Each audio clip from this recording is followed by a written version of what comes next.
السلام علیکم. ان الحمد للہ نحمده ونستعینه ونستغفره ونؤمن به ونتوکل علیہ ونعوذ باللہ من شرور انفسنا ومن سیئات اعمالنا من يهده الله فلا مضل له ومن يضلل فلا هادي له وأشهد أن لا إله إلا الله وحده لا شريك له وأشهد أن محمدا عبده ورسوله أما بعد فإن خير الحديث كتاب الله وخير الهدي هدي محمد صلى الله عليه وسلم وشر الأمور محدثاتها وكل محدثة بدعة وكل بدعة ضلالة وكل ضلالة في النار. أعوذ بالله من السميع العليم. بسم الله الرحمن الرحيم. يا أيها الذين آمنوا اتقوا الله حق تقاته ولا تموتن إلا وأنتم مسلمون.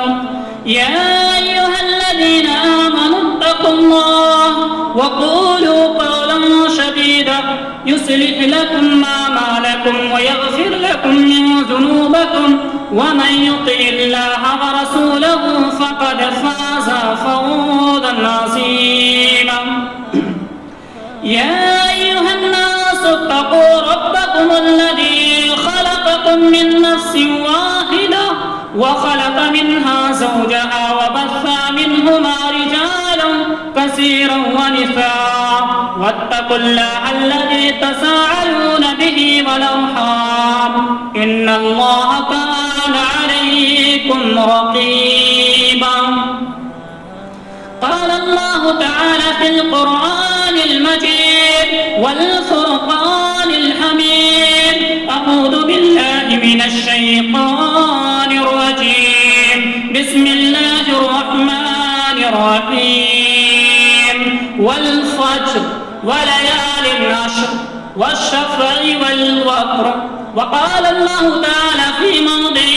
آخر والذين جاهدوا فينا لنهدينهم سبلنا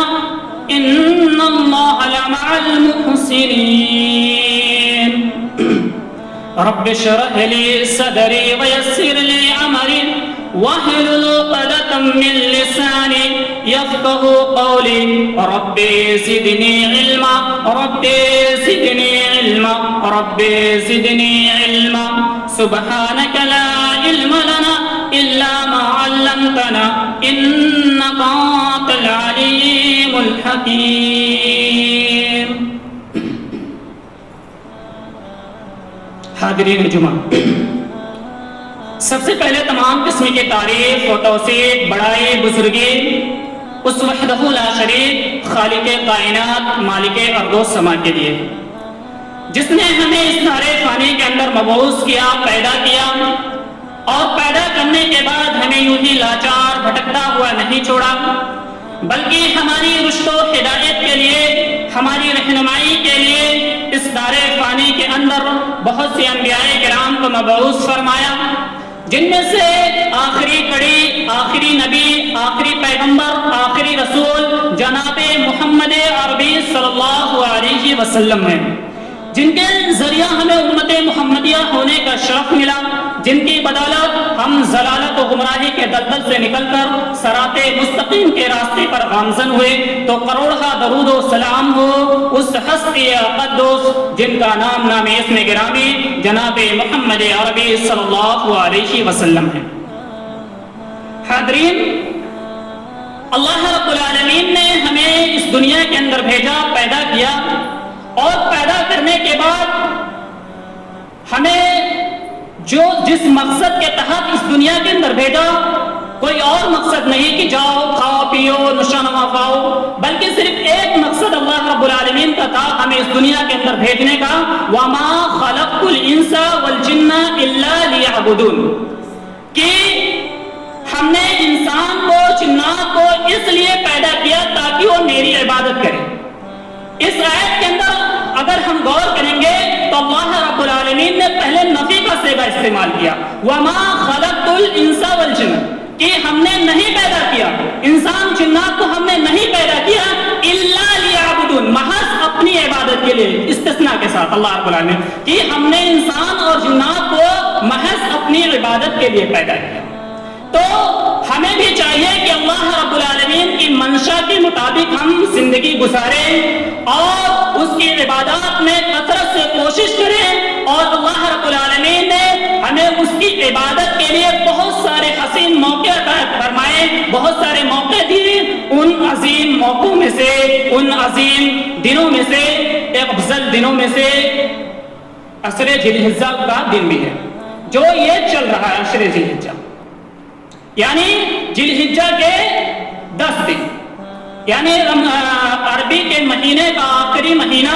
اور آخری مہینے کا پہلا عشرہ، یعنی 10 دن بہت زیادہ فضیلت کا تعلق رکھتا ہے، اور اس کے افضل الایام ہونے کی شہادت خود اللہ کے نبی صلی اللہ علیہ وسلم نے دی ہے، اور اس میں کثرت سے عبادت، ذکر و اذکار، اللہ رب العالمین کا تقرب حاصل کرنے کی کوشش کرتے رہنا چاہیے۔ اور اس کے افضل اور اہمیت کے لیے اللہ رب العالمین نے قرآن مقدس کے اندر ان 10 دنوں کی یعنی عشر ذی الحجہ کی قسم بھی کھائی ہے۔ اللہ تعالیٰ قرآن مقدس کے اندر بیان فرماتا ہے کہ والفجر وليال عشر والشفع والشفع، کی قسم ہے فجر کی اور قسم ہے 10 راتوں کی۔ مفسرین کہتے ہیں کہ ان 10 راتوں سے مراد عشر ذی الحجہ کی 10 راتیں ہیں، یہ 10 دن مراد ہیں۔ تو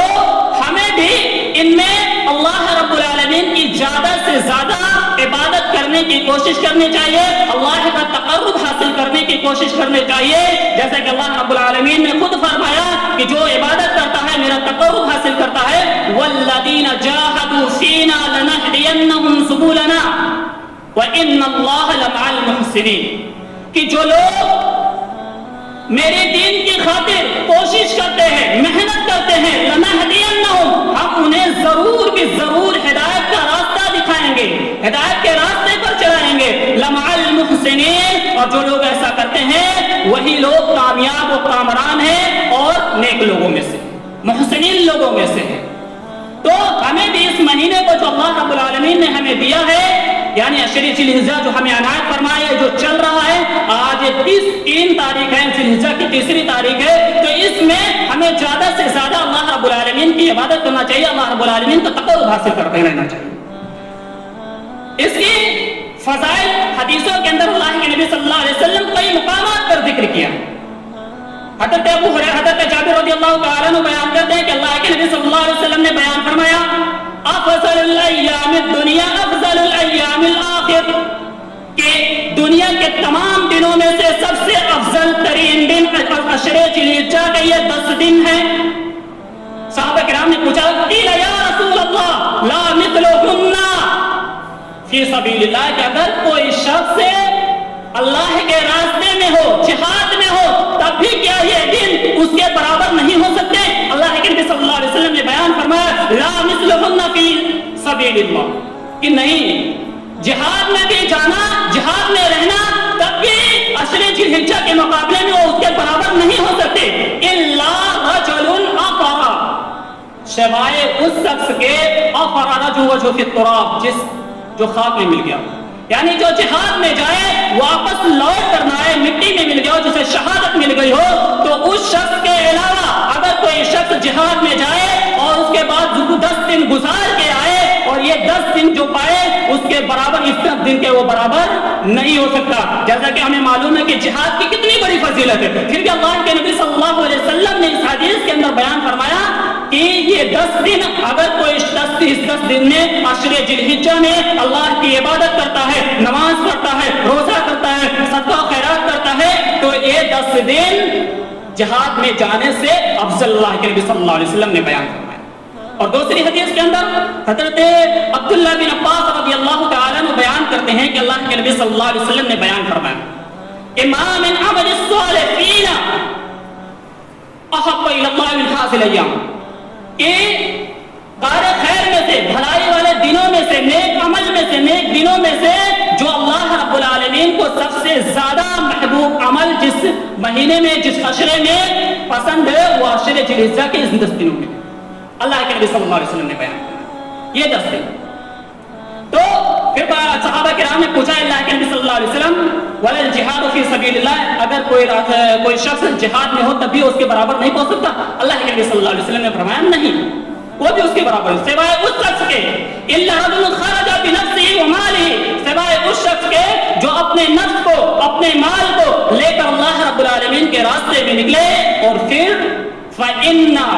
لَمْ يَرْجِعُوا واپس نہ آئے، نہ اپنے مال کو واپس لا پائے نہ اپنے خود کو واپس لے پائے، یعنی وہ شہید ہو جائے سوائے اس شخص کے.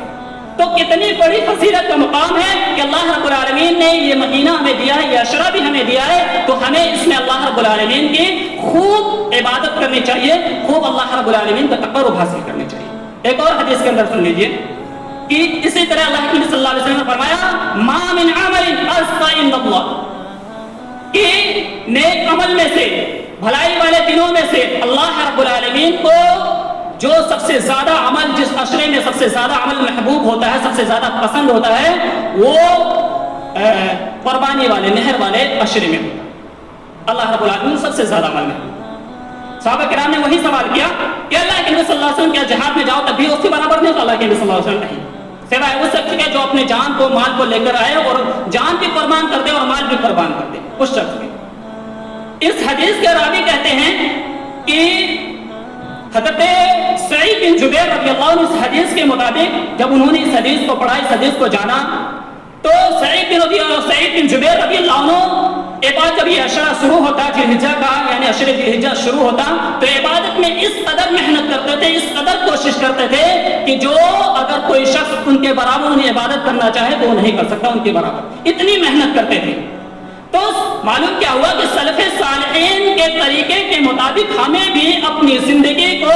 اس عشرے کے اندر اللہ رب العالمین کی عبادت کرتے رہنا چاہیے، نوافل کے ذریعہ، صدقہ و خیرات کے ذریعہ، اللہ رب العالمین نے جو فرض کیا اس کے ذریعہ ہمیں اللہ رب العالمین کا تقرب حاصل کرتے رہنا چاہیے. جیسا کہ ہمیں معلوم ہے کہ عام دنوں میں جو اللہ رب العالمین نماز کا ثواب دیتا ہے، نوافل کا ثواب دیتا ہے، لیکن اس عشرے میں اس کا دگنا اللہ رب العالمین ثواب عطا فرماتا ہے. تو اس عشرے میں خصوصی طور پر ہمیں فرائض کے ساتھ ساتھ نوافل کا بھی اہتمام کرتے رہنا چاہیے. اور دوسری بات کہ اسی عشرے میں یعنی اسی 10 دنوں میں ایک دن وہ بھی آتا ہے یوم عرفہ کا. یوم عرفہ کا دن آتا ہے جو حج کا اصل دن ہوتا ہے، جس میں حج کا سب سے بڑا رکن ادا کیا جاتا ہے، جس میں اللہ رب العالمین عرفات میں جمع ہونے والے کی تمام عام سب کے سوالات کو جواب اللہ رب العالمین عام مغفرت کا اعلان کرتا ہے اس عرفات کے دن. اور اس عرفات کے دن اللہ رب العالمین عام لوگوں کے مغفرت کا اعلان کرتا ہے. اللہ کے نبی صلی اللہ علیہ وسلم نے بیان فرمایا کہ اگر ان 10 دنوں کی فضیلت نہ ہوتی، ان 10 دنوں کی فضیلت نہ ہوتی تو عرفہ کا دن ہی ان ساری دنوں کے لیے فضیلت کے لیے کافی ہوتا. تو معلوم کیا ہوا کہ عرفہ کے دن جو ہم تو حج کرنے نہیں جاتے یہ عرفات کے لیے ان کے لیے، لیکن عرفہ کے دن عرفات کے دن ہمیں روزہ رکھنے کے تعلق سے اللہ کے نبی صلی اللہ علیہ وسلم نے بیان فرمایا کہ عرفہ کا دن جب آئے، عرفات کے دن آئے تو ہمیں ایک روزہ رکھنا. اللہ کے نبی صلی اللہ علیہ وسلم روزہ رکھتے تھے. تو اور تیسری بات کہ انہی 10 دنوں میں انہی عشرے میں یوم نحر کا بھی دن آتا ہے جس میں ہم قربانی کرتے ہیں. اللہ کے نبی صلی اللہ علیہ وسلم کی حدیث ہے کہ اللہ کے نبی صلی اللہ علیہ وسلم نے بیان فرمایا کہ تمام دنوں میں سے جو اللہ رب العالمین کو سب سے افضل دن ہے وہ عشرہ کے 10ویں تاریخ سب سے افضل ترین محبوب ترین عمل ہے جس میں ہم قربانی کرتے ہیں. تو یہ عشرہ اس سے بھی زیادہ فضیلت کا اہمیت کا حامل ہے. اس سے تو ہمیں معلوم کیا ہوا کہ اس عشرے میں زیادہ سے زیادہ اللہ رب العالمین کی عبادت کرنی چاہیے. اور اسی عشرے میں ایمان کے اسلام کے 5ویں رکن کا ادا بھی کیا، 5واں رکن بھی ادا کیا جاتا ہے. اللہ کے نبی صلی اللہ علیہ وسلم بیان فرماتے ہیں کہ اللہ کے نبی صلی اللہ علیہ وسلم نے بیان فرمایا کہ بنی الاسلام علی 5 شہادت ان لا الہ الا اللہ وان محمد رسول اللہ، اقام الصلاۃ و ایتاء الزکاۃ و صوم رمضان و بیت اللہ الحج. کہ اللہ کے نبی صلی اللہ علیہ وسلم نے بیان فرمایا کہ ایمان کے اسلام کے 5 ارکان ہیں، ان میں سے پہلی چیز توحید رسالت، یعنی اللہ رب العالمین کے سوا کسی اور کی عبادت نہ کیا جائے، اللہ رب العالمین